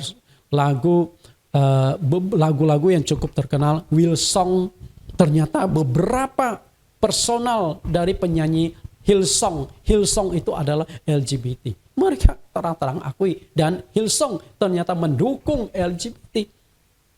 Sedangkan lagunya hit, dinyanyikan di gereja-gereja. Ini sangat menyedihkan. Jadi antara surga dunia sudah kacau balau. Sudah banyak gereja yang terang-terangan mendukung LGBT dengan cara menikahkan pasangan sejenis di aula gereja oleh orang-orang yang masih mengaku sebagai hamba Tuhan. Mengerikan ya kalau sampai hamba Tuhan lakukan itu. Nah, apakah ayat Alkitab ini sudah tidak berlaku? Coba perhatikan Roma pasal 1 ayat 26 sampai 28. Ini berbicara LGBT ayat ini. Karena itu Allah menyerahkan mereka kepada hawa nafsu yang memalukan. Sebab istri-istri mereka menggantikan persetubuhan yang wajar dengan yang tak wajar. Demikian juga suami-suami meninggalkan persetubuhan yang wajar dengan yang istri mereka dan menyala-nyala dalam berahi mereka seorang terhadap yang lain. Sehingga mereka melakukan kemesuman laki-laki dengan laki-laki. Dan karena itu mereka menerima dalam diri mereka balasan yang setimpal untuk kesesatan mereka. Ayat 28, dan karena mereka tidak merasa perlu mengakui Allah, maka Allah menyerahkan kepada mereka kepada pikiran-pikiran yang terkutuk sehingga mereka melakukan apa yang tidak pantas. Perhatikan kata tidak pantas. Kemudian Tuhan sangat muram, jijik. Okay? Nah di sini yang namanya LGBT, lesbi, gay, biseksual dan transseksual. Dan di ayat ini Roma pasal 1 ayat 26 sampai 28 Paulus menyorot tentang lesbi dan gay. Perhatikan, istri-istri meninggalkan persetubuhan yang wajar dengan yang tak wajar. Yang wajar itu kan istri mestinya berhubungan badan dengan suami. Tapi istri kemudian berhubungan badan dengan yang wanita sesama jenis. Nah disinilah yang namanya lesbi. Okay? Lalu yang laki-laki melakukan kemesuman laki-laki dengan laki-laki. Main pedang tiap malam, betul. Nah inilah yang namanya gay, lesbi gay. Dan firman Tuhan itu jelas-jelas sudah menentang. Terlalu banyak ayat yang menentang tentang LGBT. Terlalu banyak. Dan Tuhan sudah memberikan sanksi-sanksi, hukuman yang berat, neraka dan sebagainya. Tapi sayang sekali 30 kepala negara di dunia tetap mensahkan LGBT itu. Kenapa ya? Rasa takut kepada Tuhan sudah tidak ada. Di dalam kitab Wahyu memang sudah dinubuatkan bahwa pada akhir zaman akan muncul si pelacur besar. Pelacur besar yang akan memenuhi bumi dengan hawa nafsu percabulannya. Perhatikan ini munculnya si pelacur besar. Wahyu 17 ayat 1. Lalu datanglah seorang dari ketujuh malaikat yang membawa ketujuh cawan itu dan berkata kepadaku, mari ke sini. Aku akan menunjukkan kepadamu putusan atas pelacur besar yang duduk di tempat yang banyak airnya. Dengan dia raja-raja di bumi telah berbuat cabul dan penghuni-penghuni bumi telah mabuk oleh anggur percabulannya. Pelacur besar yang akan memunculkan berbagai macam hawa nafsu percabulan dan juga anggur itu berbicara kenikmatan. Nah, apakah si pelacur besar yang dinubuatkan dalam kitab Wahyu ini sudah muncul? Saya katakan mestinya si pelacur besar yang dinubuatkan di Wahyu itu sudah muncul. Karena kemunculan pelacur besar ini akan memunculkan pula kekacauan dalam seksualitas di muka bumi. Hawa nafsu yang ditonjolkan. Lihat kembali Wahyu 17 ayat 4. Dan perempuan itu memakai kain ungu dan kain kirmizi yang dihiasi dengan emas, permata, dan mutiara. Dan tangannya ada suatu cawan emas penuh dengan segala kekejian dan kenajisan percabulannya. Perhatikan, kekejian dan juga kenajisan. Jadi di mata Tuhan LGBT itu benar-benar kenajisan. Ayat 5, dan pada dahinya tertulis suatu nama, suatu rahasia, Babel besar, ibu dari wanita-wanita pelacur dan dari kekejian bumi. Jadi ketika pelacur besar muncul, seksualitas itu pasti kacau balau. Tuhan Yesus mengungkapkan bahwa dosa seksualitas di akhir zaman akan lebih parah dan lebih mengerikan yang akan menyebabkan murka Allah atas musnahnya dunia dengan api yang dahsyat. Jadi ketika Tuhan Yesus berkhotbah tentang akhir zaman, salah satu yang disinggung oleh Tuhan Yesus itu adalah masalah seksualitas yang akan sangat menonjol di akhir zaman. Dan tentunya di sini termasuk LGBT. Kita coba lihat ketika Yesus berbicara akhir zaman dalam koneksi tentang masalah seksualitas. Lukas 17 ayat 26 sampai 30. Perhatikan di sini. Lukas 17 ayat 26. Dan sama seperti terjadi pada zaman Nuh, demikian pula halnya kelak pada hari-hari anak manusia. Hari-hari anak manusia itu artinya Yesus mau datang kedua kalinya. Ayat 27, mereka makan dan minum, mereka kawin dan dikawinkan, sampai pada hari Nuh masuk ke dalam bahtera, lalu datanglah air bah dan membinasakan mereka semua. Demikian juga seperti yang terjadi di zaman Lot. Mereka makan dan minum, mereka membeli dan menjual, mereka menanam dan membangun. Tetapi pada hari Lot pergi keluar dari Sodom, turunlah hujan api dan hujan belerang dari langit dan membinasakan mereka semua. Demikianlah halnya kelak pada hari Di mana anak manusia menyatakan dirinya. Perhatikan kembali ayat 30. Di sini dikatakan di mana hari anak manusia menyatakan diri. Itu gambaran Yesus datang kedua kalinya. Artinya Yesus akan datang kedua kali, tapi sebelum Yesus datang kedua kali, kekacauan dunia sungguh luar biasa. Dosa akan menumpuk-numpuk yang dikatakan di dalam kitab Wahyu. Dosa akan menumpuk-numpuk sampai ke langit. Dan secara khusus ketika Yesus membahas tentang akhir zaman, Yesus ternyata menyinggung 2 zaman. Ini akhir zaman, Yesus menyinggung 2 zaman. Lalu zaman apa yang disinggung Yesus? Zaman pertama adalah zaman Nuh. Perhatikan ya, zaman pertama zaman Nuh. Lalu zaman yang kedua itu adalah zaman Lot. Kenapa di zaman Nuh dan zaman Lot ini dimunculkan? Karena 2 zaman ini dosanya menumpuk-numpuk, dosanya mengerikan, terutama dosa seksualitas. Oke. Dosa yang paling menonjol dari kedua zaman ini adalah dosa seksualitas. Sehingga membuat Tuhan murka, Tuhan binasakan. Jadi jangan main-main ya. Lihat, karena itu perhatikan.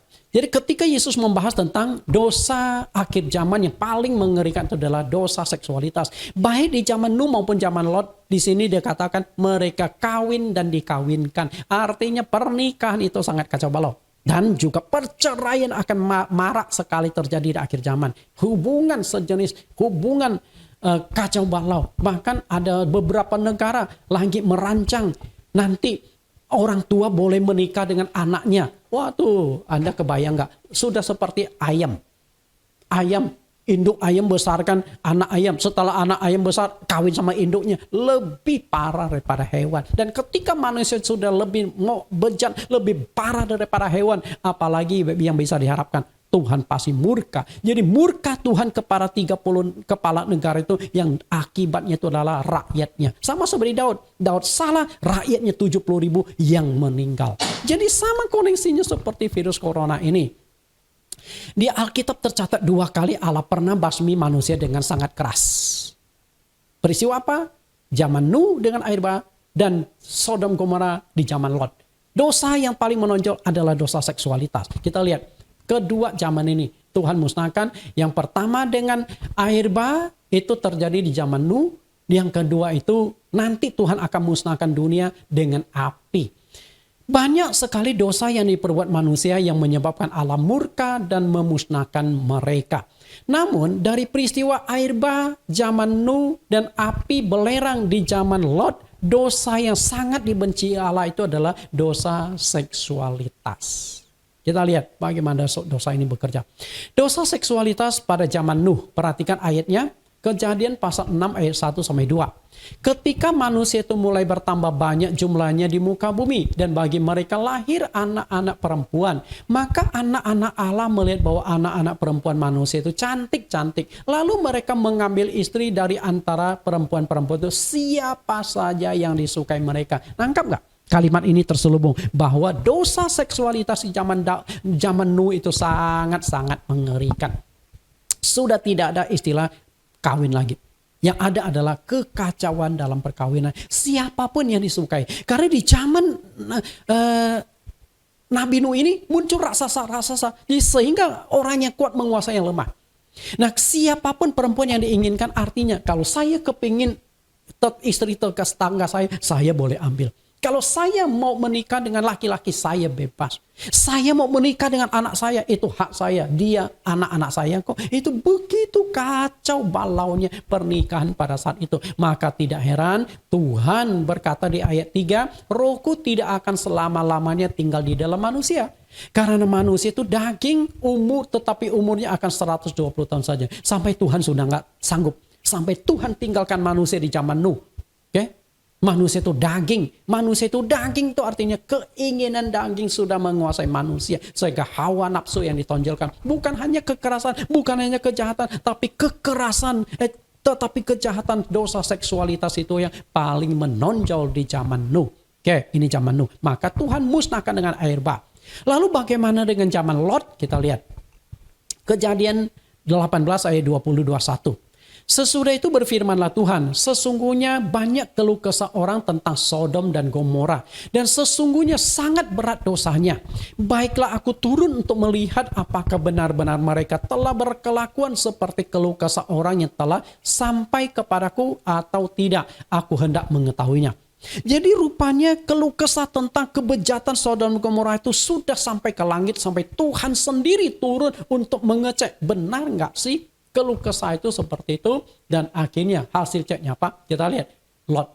Kejadian pasal 19 ayat 1. Kedua malaikat itu tiba di Sodom pada waktu petang. Lot sedang duduk di pintu gerbang Sodom dan ketika melihat mereka, bangunlah ia menyongsong mereka lalu sujud dengan mukanya sampai ke tanah.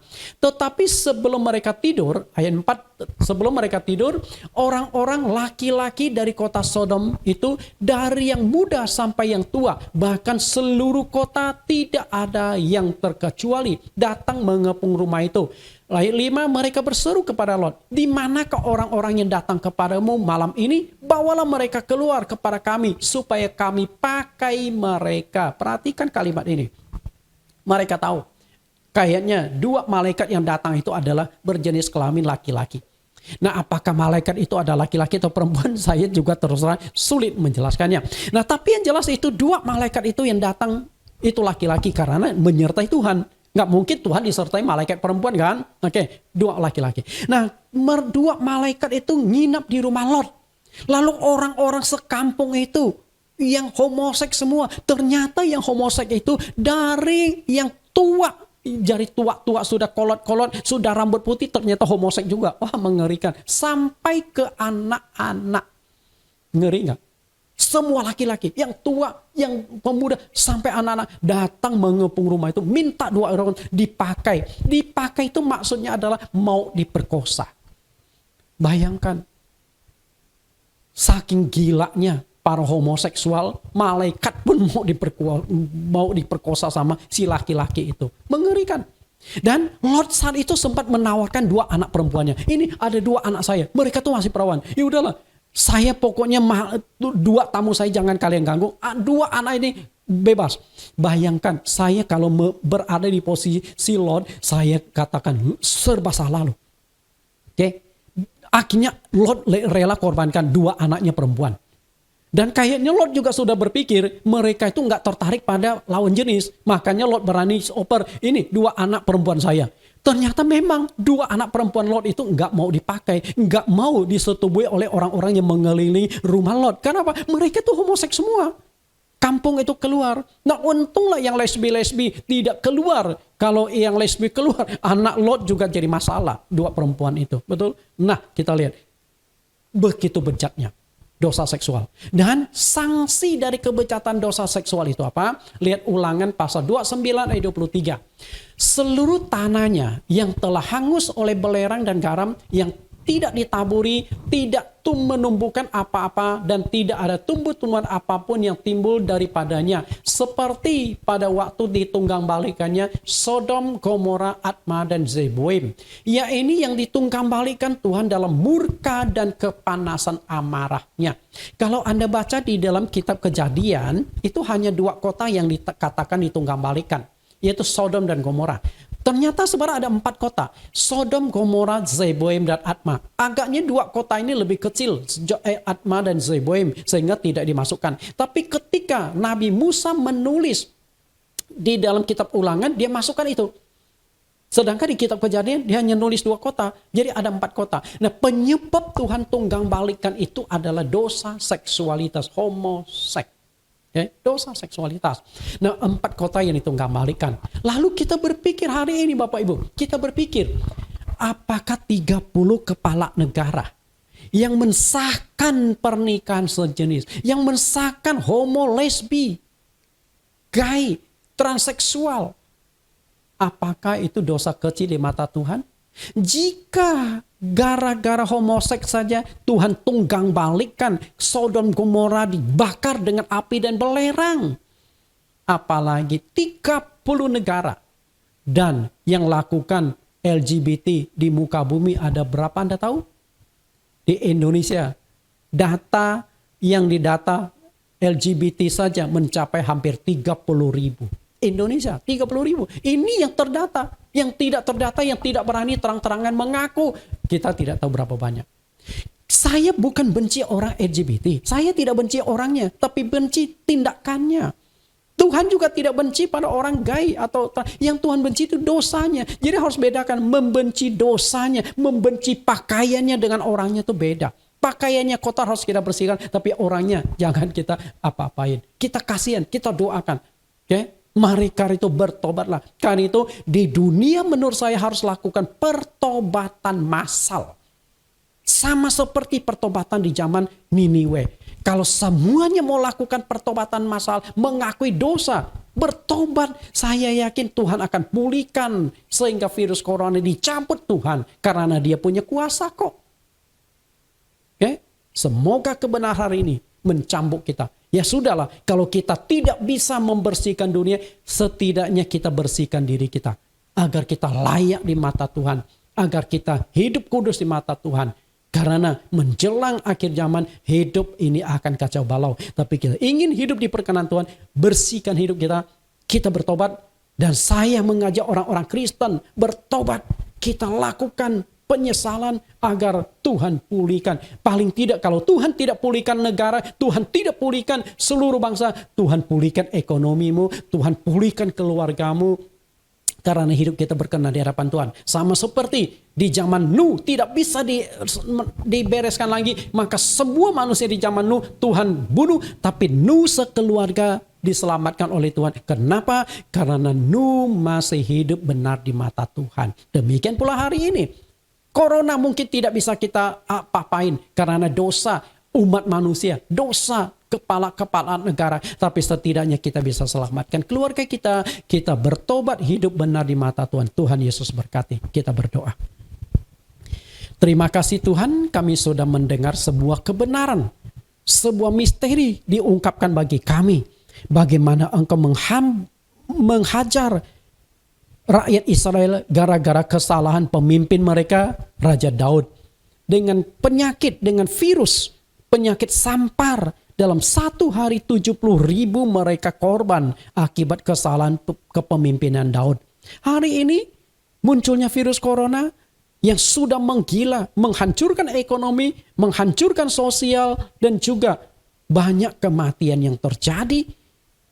Tuhan, mungkin inilah kehendak Engkau agar pertobatan massal terjadi. Ampuni dosa kami Tuhan. Ampuni dosa keluarga kami. Ampuni dosa negara kami. Supaya kami layak di hadapan-Mu. Dengan pengampunan yang Engkau beri, kami dipulihkan. Terima kasih Tuhan. Demikian doa permohonan kami di dalam nama Tuhan Yesus Kristus. Amin. Bapak Ibu, kita akan mendengarkan pengumuman dan juga doa penutup yang akan disampaikan oleh Bapak Pendeta Agus Sudiono. Mari Bapak Pendeta Agus, waktu dan tempat dipersilakan.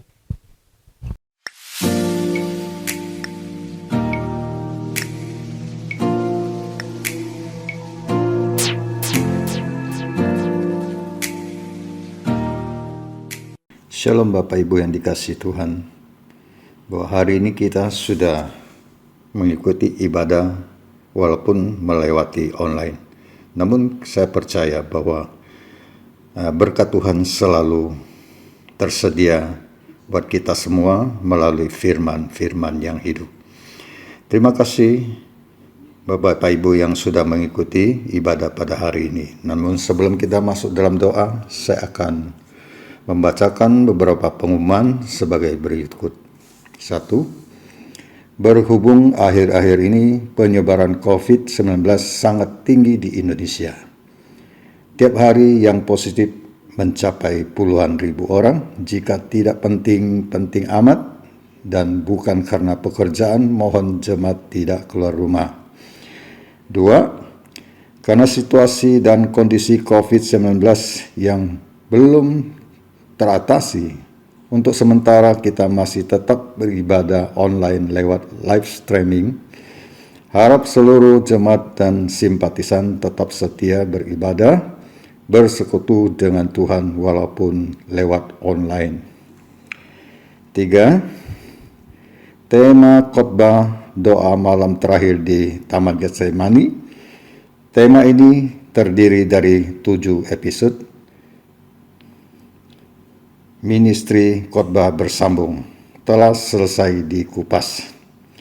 Bagi jemaat dan simpatisan gereja GCC yang belum sempat nonton semua mini-seri khotbah ini secara lengkap, bisa ditonton ulang dalam channel YouTube di line Yesus Kristus Community.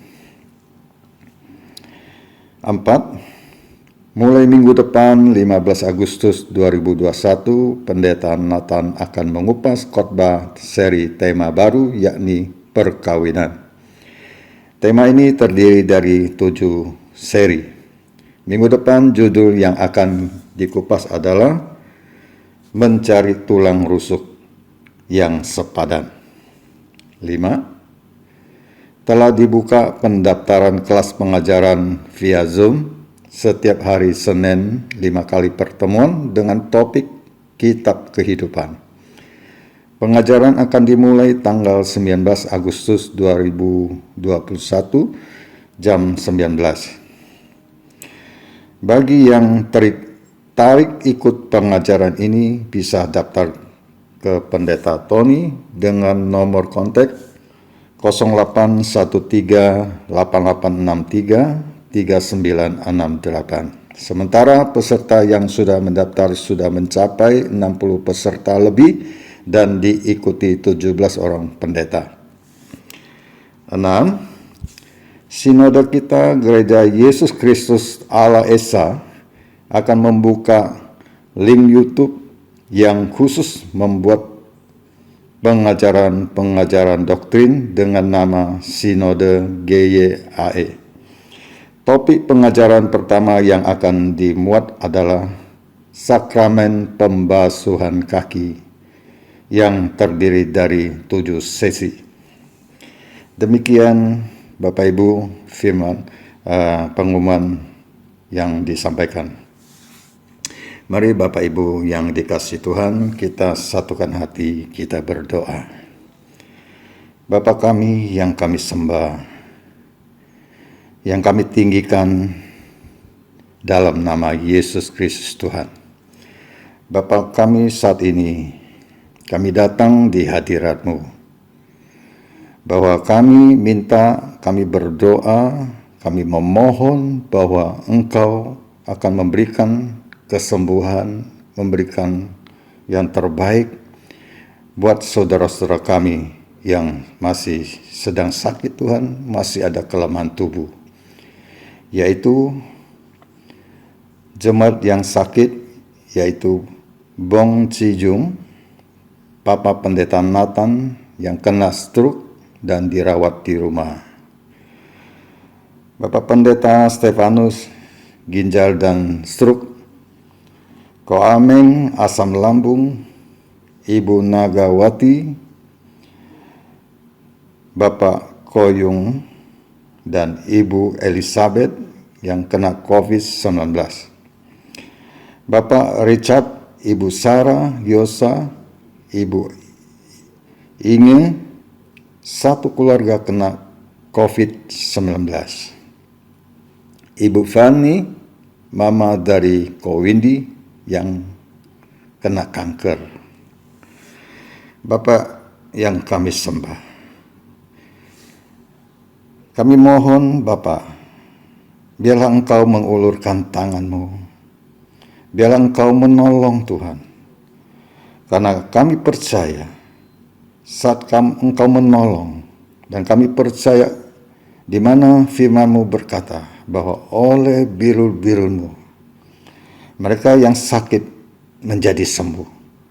Kami mohon dan belas kasihan-Mu bahwa Bapak, Ibu kami, saudara-saudara kami yang masih sakit saat ini, yang kami sebutkan nama mereka Tuhan, Engkau berikan pertolongan dan kesembuhan yang sempurna.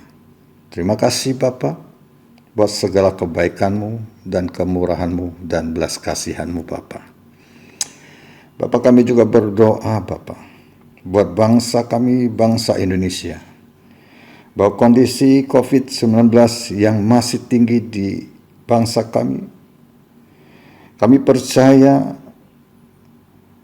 bahwa buat kemampuan manusia pasti tidak sanggup dalam kondisi saat ini Bapa. Maka dari itu Tuhan, kami mohon biarlah pertolongan-Mu, biarlah Engkau dapat menolong bangsa kami untuk bisa keluar dari segala kondisi yang tidak baik, yaitu COVID-19 yang masih tinggi saat ini di bangsa kami, juga di seluruh bangsa-bangsa yang ada. Terima kasih Bapa, kami serahkan bangsa kami, Indonesia ke dalam tangan-Mu, buat kedamaian semua yang ada di bangsa kami, aparat negara, khususnya tentara, TNI dalam menghadapi kelompok-kelompok bersenjata di Papua maupun di seluruh bangsa ini Tuhan. Kau ikut campur tangan Tuhan. Biarlah pertolongan-Mu nyata di dalam kehidupan bangsa kami, sehingga nama Tuhan Yesus yang kami sembah dipermuliakan Tuhan. Terima kasih Bapa, kami juga rindu bahwa gereja kami Tuhan merindukan nanti kalau sudah normal kembali, kami merindukan ada gedung pribadi untuk kami boleh beribadah Tuhan. Biarlah Engkau menolong kami, biarlah Engkau bisa mendengar, bisa mengabulkan doa ini, biarlah gereja-Mu JCC mempunyai satu gedung Tuhan. Terima kasih Tuhan, kami juga berdoa bahwa hamba-Mu, terutama hamba-Mu Pak Nathan sedang mengajukan dan pengurusan dana kemanusiaan di Yayasan Selfie dari luar negeri agar dilancarkan semuanya Bapa. Kalau ini semua berkenan kepada Engkau Tuhan, biarlah Engkau tolong semuanya bisa berjalan dengan baik. Terima kasih Tuhan, kami ucap syukur Engkau memberkati semua jemaat-jemaat-Mu hari ini. Engkau berikan semua jemaat-jemaat-Mu dalam perlindungan-Mu yang sempurna, dalam pemeliharaanmu yang sempurna, dalam berkat-Mu yang melimpah. Terima kasih Tuhan, biarlah kami semua bisa mendapatkan damai sejahtera-Mu, kasih karunia-Mu, dan anugerah-Mu Tuhan. Terima kasih Bapa. Inilah doa kami yang kami panjatkan hanya dalam nama-Mu, Yesus Kristus Tuhan. Dan sebelum kami menyelesaikan ibadah ini, biarlah kami juga bisa menerima berkat-Mu melalui hamba-Mu, yaitu Bapak Pendeta Nathan Jurnawan. Haleluya. Amin. Bapak Ibu, kita sudah mendengarkan pengumuman dan juga doa syafaat. Kita akan akhiri ibadah kita. Mari angkat tangan saudara-saudari. Kasih yang sempurna, kuasa yang ajaib, kemuliaan yang kekal akan turun dalam nama Yesus Kristus di keluargamu masing-masing. Maka saudara-saudari akan diberkati dalam setiap usaha yang kau jalankan. Walaupun virus corona menggoncang ekonomi dunia, tetapi engkau tetap diberkati, dipelihara Tuhan. Saudara-saudari akan diberkati dalam keamanan. Kemanapun engkau yang melangkah, malaikat Tuhan akan melindungimu dan juga akan menjauhkan engkau dari virus corona. Saudara-saudari akan diberkati dalam kesehatan. Ketika engkau sakit, bahkan saat ini jika engkau sedang dalam virus corona, Tuhan sanggup pulihkan engkau. Kasih karunia Tuhan, sukacita, damai sejahtera, keharmonisan dari Tuhan akan turun dari keluargamu masing-masing saat ini sampai Maranatha. Kita naikkan pujian sejauh timur dari barat di bagian refnya. Betapa besar kasih pengampunanmu Tuhan, tak kau pandang hina hati yang hancur. Ku berterima kasih kepadamu ya Tuhan. Pengampunan yang kau beri, pulihkanku. Sekali lagi. Betapa besar kasih pengampunanmu Tuhan. Tandang hina hati yang hancur, ku berterima kasih kepadamu ya Tuhan. Pengampunan yang kau beri, pulihkanku pengampunan. Pengampunan yang kau beri, pulihkanku. Amin. Tuhan Yesus berkati, sampai bertemu dalam ibadah minggu depan.